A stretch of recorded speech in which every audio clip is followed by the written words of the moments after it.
Bismillahirrahmanirrahim. Allahumma sholli ala sayyidina Muhammad wa ala ali sayyidina Muhammad. Assalamualaikum warahmatullahi wabarakatuh. Waalaikumsalam warahmatullahi wabarakatuh. Jamaah. Yeay. Oh jamaah. Yeay. Alhamdulillah. Alhamdulillahirabbil alamin. Hari ini insyaallah kita akan nambah ilmu lagi. Amin. Yang insya Allah ilmu ini akan menyelamatkan kita dunia akhirat ya.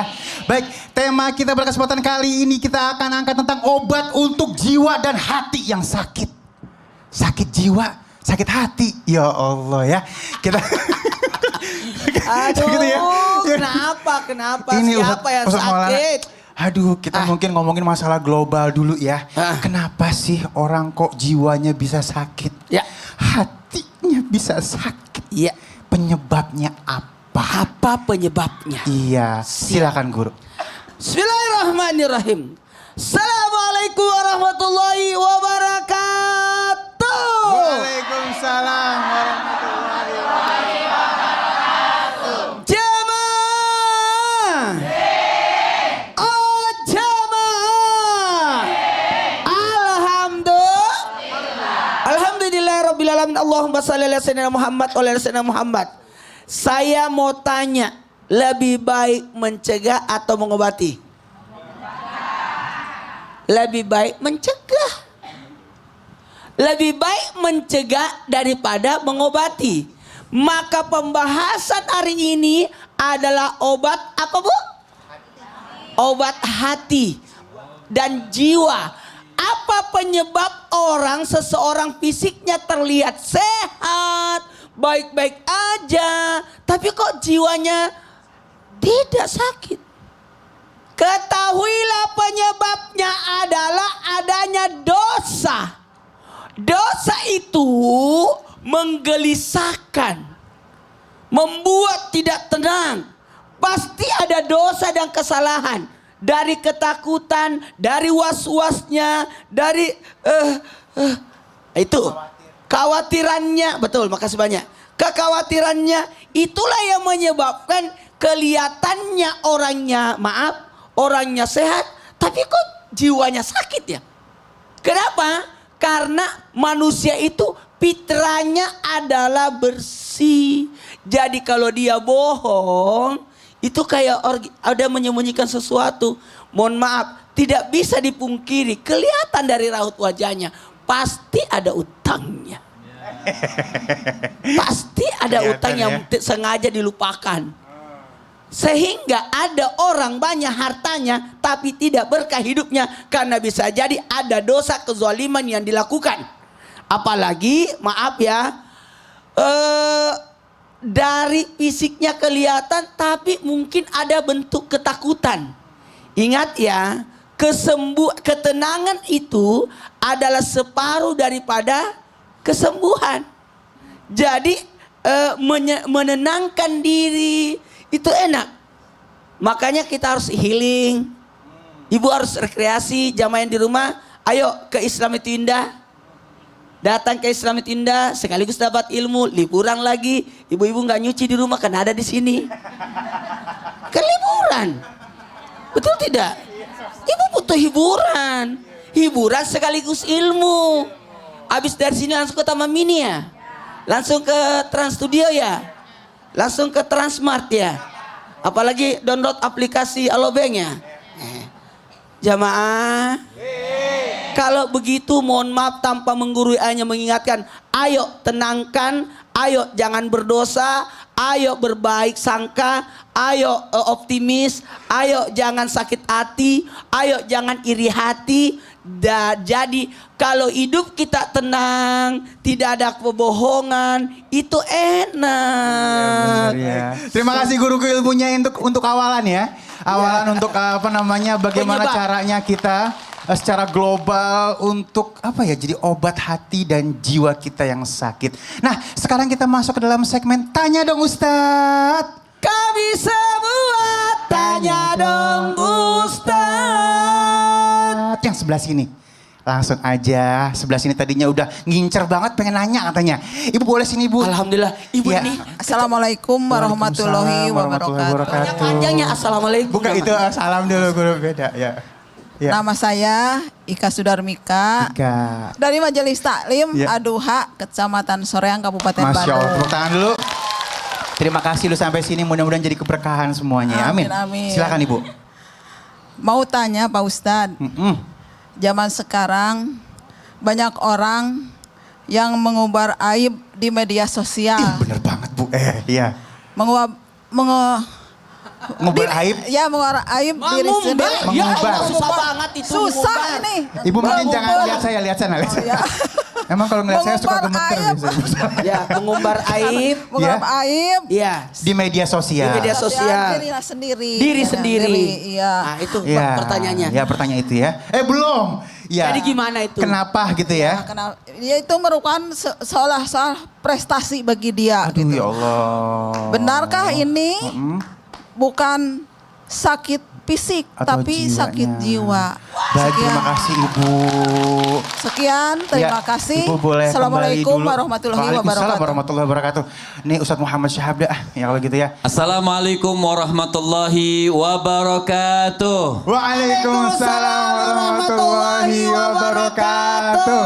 Alhamdulillahi rabbil alamin wa sallallahu wa sallama ala abdihil mustafal amin sayyidina Muhammadin Nurillahil mubin al-hadi ila suratihil mustaqim dil khuluqil azim wa nahjil gawim. Allahumma salli wa sallim wa barik alaihi wa ala alihi wa sahbihi wa man sara fi darbih, amma ba'd. Tadi pertanyaan Ibu yang mengatakan orang zaman sekarang banyak yang mengumbar aib. Karena zaman sekarang orang mengumbar aib, iklannya banyak. Ini zaman sekarang. Kenapa Imamul Haddad sudah nyampaikan ratusan tahun yang lalu, beliau mengatakan zamanun uqisat ahwaluhu saral wajhu fi haddil ghafa.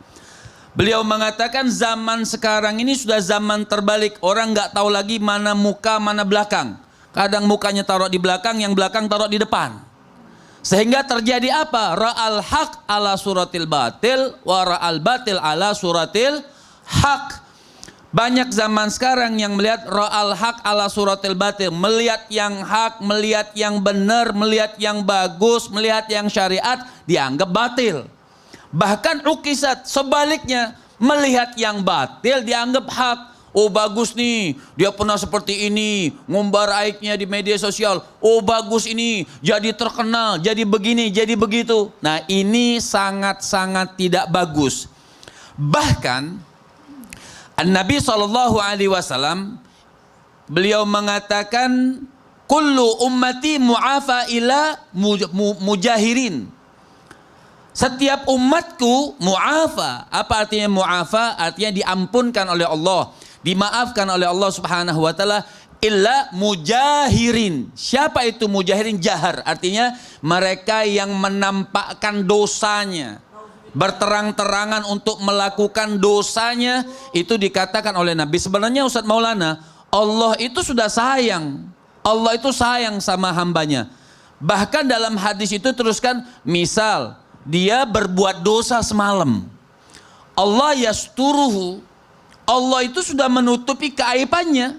Malam hari dia berbuat dosa, pagi hari dia yang ngumumin dosanya. Qala fulan ya fulan inni amiltu hadza al-bariha, saya melakukan dosa ini semalam. Allah sudah tutupin aibnya, tapi mereka sendiri yang bongkar aibnya. Bagaimana hukumnya? Dosa, maka dikatakan hukumnya haram. Dosa diharamkan oleh Allah Subhanahu wa ta'ala, disebutnya mujahirin. Siapa itu mujahirin? Mereka yang mengumbar, melakukan dosa terang-terangan, bahkan mereka yang mengumbar aibnya. Jadi dimanapun kita, jangan sampai aib kita tuh, makanya ada doa, Allahumma ghfir dzunubi wastur uyubi. Itu yang harus kita lakukan. Ya Allah, ampunkan aku punya dosa dan tutupi keaibanku. Amin ya Allah. Kan seperti itu. Kalau zaman sekarang enggak, malah dibuka-buka. Dibuka ya Allah. Cuannya banyak cuan. Ya Allah. Cuan bener ya? Duit iya. Iya. Dengan seperti itu ya. Tapi udah nggak ada malunya ya. Orang Masya kalau udah nggak Allah. ada malunya setengah keimanannya hilang ya Allah. Makasih ya Habibi Sama-sama. ilmunya. Aduh. Baik, ini Ustazah Nada, mohon kesediaannya. Iya Kak Ali. Ya. Namun sebelumnya ya, kita Ustazah di sini aja. Iya. Ini kita sekalian sama-sama kita akan lihat ada sebuah cuplikan yang mudah-mudahan akan ada ilmunya buat kita. Silakan. Ya Allah. Serem ya. Ini Serem, bingung, takut, bingung, kasihan, takut. semua tuh rasanya campur aduk tuh. Ini mungkin kalau misalnya dibilang sakit jiwa, ini sebenarnya sakit jiwa semuanya. Karena sekarang lulu gua gitu-gitu kan ya. Iya ya. Tetangga nggak keluar 2 jam, 3 jam dicuekin aja. Apalagi seharian dicuekin aja. Karena udah sifatnya walaupun tetanggaan ya kamu-kamu saya gitu ya. Nah mudah-mudahan kita lebih aware, lebih perhatian dengan kiri kanan kita ya. Baik, ini kita ngomongin masalah kedepannya yaitu baper. Ini ngomongin masalah baper, orang yang baper itu pasti banyak penyakitnya. Ada asam lambung segala macam. Kenapa? Karena semuanya dimasukin ke hati. Iya betul. Nah hati cuma segitu-gitunya, semua dimasukin jadi sakit hatinya. Iya, betul. Nah ini yang jadi pertanyaan kita, ini bisa nggak sih kalau misalnya orang baper atau dibawa perasaan ini untuk menyembuhkan sakit hatinya dengan zikir? Oh iya, Silakan. baik. Dibahas ya Kak Ali. Izin Habib, izin Ustadz. Masya Allah. Bismillahirrahmanirrahim. Assalamualaikum warahmatullahi wabarakatuh. Waalaikumsalam warahmatullahi wabarakatuh. Alhamdulillah. Alhamdulillahilladzi ja'alana wa iyyakum minasyakirin as-sabirin. Wassalatu wassalamu ala sayyidina Muhammadin. Wa ala alihi wa ashabihi ajma'in amma ba'du. Subhanaka la ilma lana illa ma'allamtana innaka antal alimul hakim. Rabbi syrah li sadri wa yassir li amri wahlul uqdatam min lisani yafqahu qawli. Shadaqallahul adzim. Baper, waduh, ini kelihatan sih yang di sini kayaknya ibu-ibu nggak ada yang baper nih, ya, ngebaperin kayaknya nih ya. Yang namanya baper dibawa perasaan apa-apa tuh selalu dipikirin, inilah yang nanti akhirnya pusing sendiri, susah sendiri, galau sendiri, akhirnya hatinya jadi nggak enak. Jadi oleh karena itu yang namanya hati itu kan laksana wadah ya. Wadah ini kalau memang kita ingin selalu dalam keadaan yang lapang, wadah ini selalu dalam keadaan bersih, maka masukkanlah segalanya juga yang bersih-bersih dalam hati kita.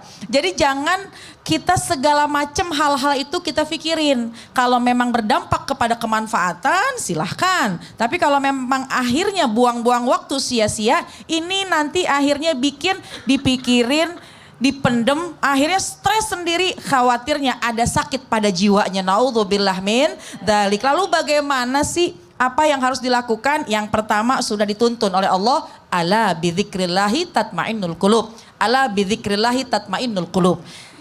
Ketahuilah bahwa dengan berzikir kepada Allah maka itu hati akan jadi tenang. Yang namanya zikrullah, yang namanya ingat kepada Allah bukan sekedar tasbih, takbir, tahmid, tahlil, istighfar, bukan hanya itu. Tapi yang namanya berzikir kepada Allah kalau menghadapi masalah dia bersabar. Sabar pun juga dianjurkan oleh Allah. Kalau dia mendapatkan sebuah kenikmatan jangan kelewat batas. Gembiranya akhirnya lupa dengan siapa yang memberikan nikmat, harus bersyukur kepada Allah. Jadi yang namanya zikir itu juga setiap keadaan kita selalu melibatkan kepada Allah. Kalau bahagia dia selalu bersyukur, kalau memang dia bersedih jangan lupa bersabar. Oleh karena itu dibimbing. Ada zikiran yang memang bisa kita lakukan. Artinya kita menyerahkan semuanya kepada Allah. Apa sih di antara bacaannya? Yang pertama hasbiyallahu li dini. Ya Allah aku berserah, aku minta pertolongan. Ini aku berserah kepadamu. Kemudian agamaku juga minta tolong dijaga. Hasbiyallahu li dini. Wa hasbiyallahu li dunyaya. Dan juga aku minta pertolongan kepadamu. Ini dunia ini ya Allah begitu banyak fitnah, begitu banyak ujian, tolong minta dilindungi, dijaga. Jangan sampai kita akhirnya gelisah kemakan dengan urusan-urusan dunia. Kemudian hasbiyallahu liman ahammani. Ya Allah kita minta pertolongan kepada Allah untuk segala kesedihan, segala kegundahan, segala nggak nyaman kita minta kepada Allah semuanya. Wa hasbiyallahu liman bagha alayya. Hasbiyallahu liman kadani bisu la haula wala quwata illa billah. Semua kita serahkan kepada Allah karena apa yang terjadi di muka bumi ini semua atas izin daripada Allah Subhanahu wa taala. Jadi Kak Ali, nggak ada yang harus dibaperin, nggak ada yang harus disusahin. Ketika semua kita serahkan kepada Allah, lagi senang syukur, lagi sedih, perbanyak bersabar dan berzikir kepada Allah. Wallahu a'lam. Makasih Ustazah. Nah, baik, sekarang kita akan lihat ada kiriman dari sahabat kita di medsos ini ya. Ini namanya adalah Nendes Rahmat. Ya, assalamualaikum Bang. Waalaikumsalam warahmatullahi wabarakatuh. Kasih aku semangat dong, semangat. Aku merasa udah nggak ada harapan lagi nih. Ya Allah, kasihan, kenapa? Jiwa aku kayaknya udah bukan sakit lagi deh Bang, tapi hancur. Hancur hatiku. Oh bukan ya. Baik gini ya, kalau ngomongin masalah ini sebenarnya makomnya para guru untuk menyampaikan bagaimana ilmunya. Tapi kalau dari Ali, please, semua ujian pasti akan bersamaan dengan jalan keluarnya. Dan ingat, bukan cuman kita doang yang lagi ribet, orang lain banyak yang lebih ribet lagi dari kita. Jadi kita harus kuat pastinya ya. Nah, nanti kita akan dengarkan lagi ilmu-ilmu dari guru kita yang insya Allah akan menyelamatkan kita dunia maupun akhirat. Tetap bersama kami, Islam itu indah. Jamaah! Oh jamaah! Yeay! Alhamdulillah.